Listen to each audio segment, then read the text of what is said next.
Capítulo 3. De onde ele vem? O passado não tem poder sobre mim. Certo, já analisamos muitas coisas e garimpamos até chegar ao que achávamos que era o problema. Agora temos de chegar ao que eu acredito ser o verdadeiro problema. Sentimos que não somos bons o bastante e existe uma falta de amor por nós mesmos. Aprendi pelo modo como encaro a vida que se há algum problema, essa afirmação tem de ser verdade. Portanto, vamos agora analisar de onde vem essa crença. Como passamos de um bebezinho que conhece a própria perfeição e a perfeição da vida para uma pessoa que tem problemas e se sente sem qualquer valor ou amor. As pessoas que já se amam podem se amar ainda mais. Pense numa rosa, quando ainda é um pequeno botão. Desde que ela se abre em flor, até as últimas pétalas caírem, a rosa é sempre bela, sempre perfeita, sempre em mutação. O mesmo acontece conosco. Somos sempre belos, sempre perfeitos e estamos sempre em mutação. Fazemos o melhor que podemos com a compreensão, consciência e conhecimento que temos. À medida que ganhamos mais compreensão, consciência e conhecimento, modificamos nossas ações. Faxina mental. Agora chegou a hora de examinarmos um pouco mais nosso passado, de dar uma olhada em algumas crenças que têm nos dirigido. Algumas pessoas acham essa parte do processo de limpeza muito dolorosa, mas não precisa ser assim. Precisamos olhar para o que existe antes de podermos começar a faxina. Quando se quer limpar um cômodo completamente primeiro, é necessário pegar e examinar tudo o que existe nele. Algumas coisas serão olhadas com carinho e receberão limpeza e polimento para ganharem uma nova beleza. Outras talvez precisarão de um conserto ou restauração, o que poderá ser feito depois, com calma.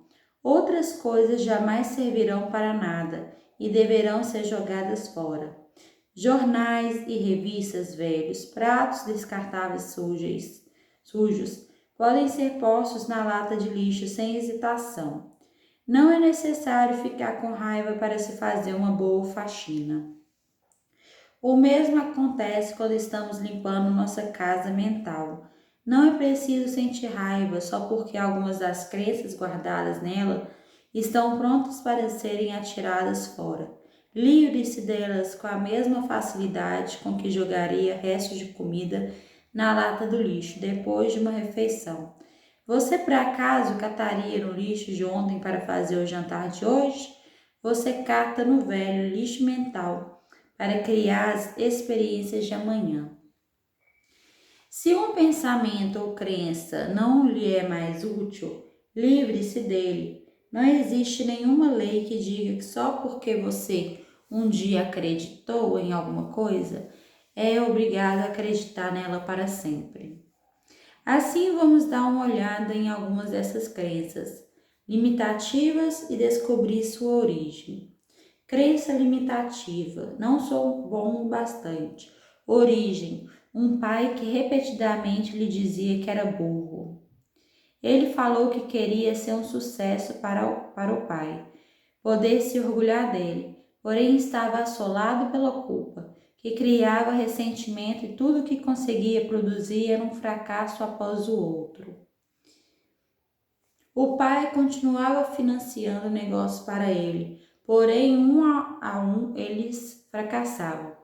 Ele usava o fracasso para se vingar, fazia o pai pagar, pagar e pagar. Claro, era ele quem mais saía perdendo. Crença limitativa: falta de amor por si mesma. Origem: tentativa de ganhar a aprovação do pai. A última coisa que ela queria era ser como o pai. Os dois não concordavam em nada e estavam sempre discutindo. Ela só queria sua aprovação, mas só conseguia críticas. Seu corpo estava cheio de dores, exatamente iguais às que o pai tinha. Ela não percebia que a raiva estava criando dores nela, como a raiva do pai criava dores nele. Crença limitativa. A vida é cheia de perigos. Origem: um pai amedrontado. Outra cliente encarava a vida como sendo áspera e sombria. Tinha dificuldade em rir e, quando fazia, ficava com medo de que algo mal fosse acontecer. Fora criada com a admoestação, não ria ou eles poderão pegá-la. Crença limitativa. Não sou bom o bastante. Origem: está abandonado e ignorado. Para ele, falar era difícil. O silêncio torna-se um modo de vida. Ele acabará de se livrar do álcool e das drogas, e estava convencido de que era péssimo. Descobri que sua mãe morrerá quando ele era muito jovem e que fora criada por uma tia. Essa mulher raramente falava, exceto para dar uma ordem. Portanto, ele foi criado em silêncio. Até mesmo comia sozinho e em silêncio. E passava dia após dia no quarto sem fazer barulho. Teve um amante que também era um homem silencioso, e os dois passavam a maior parte do tempo sem se falarem. O amante morreu e mais uma vez ele ficou sozinho. Exercício: mensagens negativas. O exercício que fazemos em seguida é pegar uma folha grande de papel e escrever uma lista com todas as coisas que seus pais disseram que estavam erradas em você. Quais foram as mensagens negativas que você ouviu? Dê esse tempo suficiente para lembrar o máximo que puder. Meia hora geralmente é o bastante. O que eles diziam sobre o dinheiro? O que diziam sobre seu corpo? O que diziam sobre amor e relacionamentos? O que diziam sobre seus talentos criativos? Quais foram as coisas limitativas ou negativas que lhe disseram? Se puder, apenas olhe de forma objetiva para essas frases e diga a si mesmo: então foi daí que veio aquela crença. Agora peguemos uma nova folha de papel e vamos um pouco mais fundo. Que outras mensagens negativas você ouviu quando era criança? De parentes, de professores, de amigos, de autoridades da sua igreja. Anote todas elas, leve o tempo que for necessário. Tome consciência das sensações que estão ocorrendo no seu corpo. O que está escrito nessas duas folhas de papel são os pensamentos que precisam ser removidos de sua consciência. São crenças que o fazem sentir que não é bom o bastante. Vendo-se como uma criança. Se eu pegasse uma criança de 3 anos e a colocasse no meio da sala e nós começássemos a gritar com ela, dizendo-lhe que é burra, que nunca fará nada direito, que deve fazer isto ou aquilo, olhar para a bagunça que fez, talvez bater nela, algumas vezes terminaríamos com uma criancinha assustada, sentada docilmente num canto da sala, ou então com uma arrebentando todo o cômodo. Ela agirá de uma dessas duas maneiras e nunca saberemos qual é o seu verdadeiro potencial. Agora, se pegarmos a mesma criança e lhe dissermos o quanto a amamos, o quanto nos importamos com ela, que adoramos sua aparência e nos orgulhamos da sua esperteza e inteligência, que ficamos encantados com as coisas que faz e que ela pode cometer erros enquanto aprender, que estaremos sempre do seu lado, tanto nas horas boas como ruins. O potencial dessa criança será ilimitado. Cada um de nós tem uma criança de 3 anos em seu interior e com frequência passamos a maior parte de nossa vida gritando com ela. Depois ficamos imaginando por que nossa vida não funciona. Se você tivesse um amigo que sempre o criticasse, gostaria de estar com ele? É possível que você tenha sido tratado dessa forma quando criança, e isso é muito triste. No entanto, isso aconteceu muito tempo atrás. Se atualmente você está escolhendo se tratar da mesma forma, então é algo mais triste ainda. Agora bem, à nossa frente, temos uma lista das mensagens negativas que ouvimos quando crianças. Como essa lista corresponde ao que você acredita estar errado com você? São quase as mesmas coisas? Provavelmente sim. Baseamos nosso roteiro de vida em nossas mensagens de infância. Éramos todos bonzinhos e aceitamos obedientemente o que eles nos disseram como sendo verdade. Seria muito fácil se culparmos nossos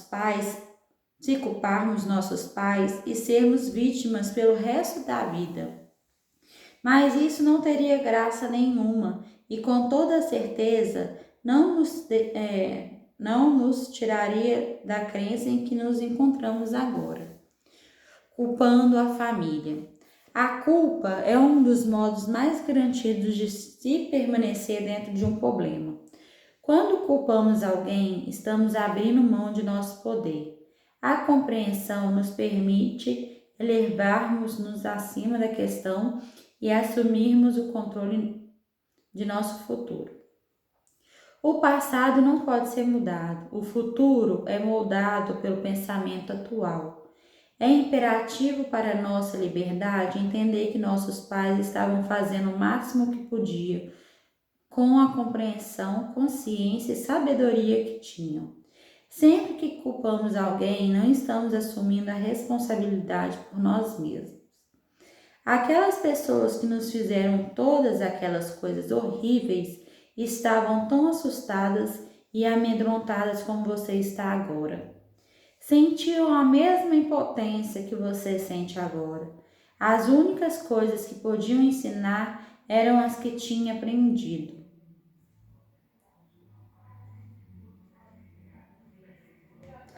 Quando você sabe sobre a infância dos seus pais, especialmente antes dos 10 anos de idade deles, quanto você sabe sobre a infância dos seus pais, especialmente antes dos 10 anos de idade deles? Se ainda for possível, descubra mais perguntando-lhes se conseguir mais informações sobre a infância de seus pais. Você entenderá com mais facilidade por que fizeram o que fizeram. A compreensão resultará em compaixão. Se você não sabe e não tem como descobrir, tente imaginar como deve ter sido. Que tipo de infância criaria um adulto como aquele? Você precisa desse conhecimento para a sua própria libertação. Você só poderá se libertar depois de libertá-los. Você só poderá se perdoar depois de perdoá-los. Se exigir perfeição deles, exigirá a perfeição de si mesmo, o que o tornará infeliz a vida toda. A escolha dos pais. Concordo com a teoria de que escolhemos nossos pais. As lições que aprendemos parecem combinar perfeitamente com as fraquezas dos pais que temos. Acredito que estamos todos numa viagem interminável através da eternidade. Viemos a este planeta para aprendermos lições especiais necessárias para nossa evolução espiritual. Escolhemos nosso sexo, etnia e país e em seguida procuramos o casal perfeito para refletir nossos padrões. Nossas visitas a este planeta são como ir a uma escola. Se você quer ser esteticista, você vai fazer um curso de estética. Se você quer ser um mecânico, vai para a escola de mecânica. Se você quer ser um advogado, vai para a faculdade de direito. Os pais que você escolheu nessa vida eram um casal perfeito de peritos com o qual você queria aprender. Quando crescemos, temos a tendência de apontar um dedo acusador para os nossos pais e dizer: vocês me fizeram isso, porém, eu acredito que nós os escolhemos. Dando ouvido a outros. Nossos irmãos e irmãs mais velhos são deuses para nós. Quando somos pequenos, Se eram infelizes, provavelmente descontaram em nós, tanto física como verbalmente. Podem ter dito coisas como: vou contar tudo o que você fez, instituindo culpa. Você é pequenino, não pode fazer isso. Você é bobo demais para brincar conosco. Os professores muitas vezes nos influenciam muito. Quando eu estava no 5º ano, uma professora me disse enfaticamente que eu era alta demais para ser dançarina. Acreditei nela e pus de lado minhas ambições no campo da dança. Até estar velha demais para começar uma carreira como dançarina. Você compreendeu que provas e notas eram só para ver o seu nível de conhecimento numa determinada época, ou foi daquelas crianças que deixavam medir seu valor?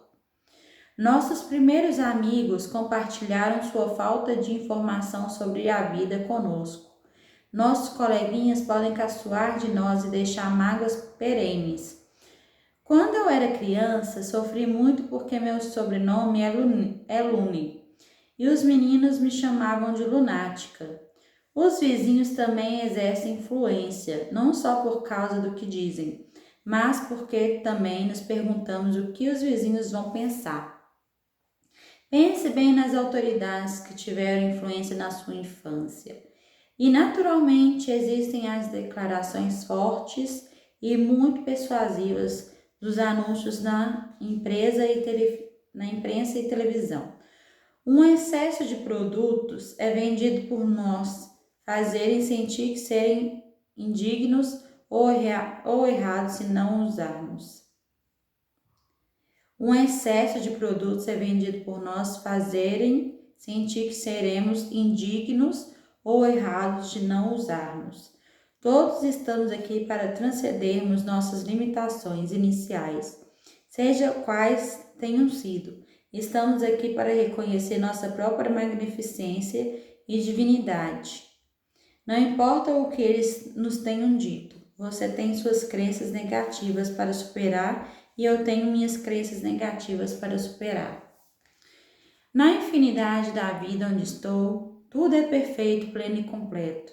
O passado não tem poder sobre mim, porque estou disposto a aprender e mudar. Vejo o passado como necessário para me trazer até onde estou hoje. Estou disposto a começar bem aqui, onde estou agora, a limpar os cômodos de minha casa mental. Sei que não importa onde inicio, de modo que agora começo com os cômodos menores e mais fáceis, e assim verei os resultados rapidamente. Sinto-me emocionado por estar no meio dessa aventura, pois sei que nunca passarei por essa experiência específica de novo. Estou disposto a me libertar. Tudo está bem em meu mundo.